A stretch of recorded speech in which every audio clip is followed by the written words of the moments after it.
Geriga oo ka mid ah xayawaanada ugu jooga dheer ee ku nool duurjoogta ayaa waxaa soo weerarayo libaaxa ama aarka sida u taqaaniin.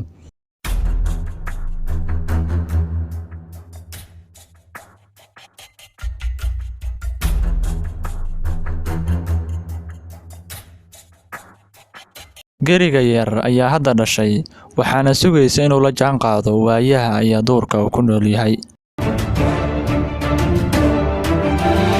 Libaaxyada oo ka kooban qaybo fara badan ayaa iskala qaybinayo ayagoo adeegsanayo xeeladooda dagaal.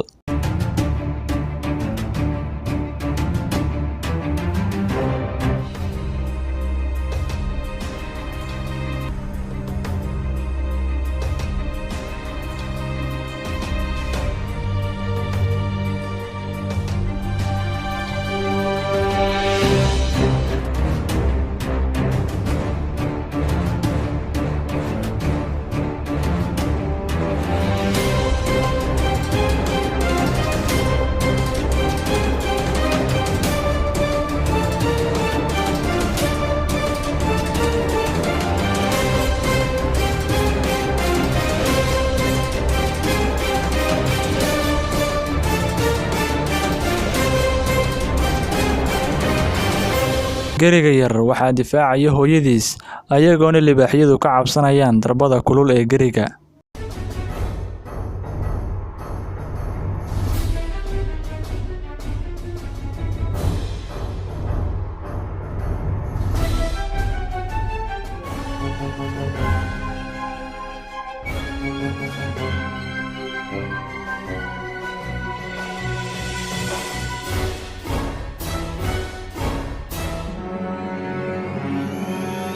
Waxaa inoo muuqdo in hooyada la'aanteed ee noloshu ay taam ahayn.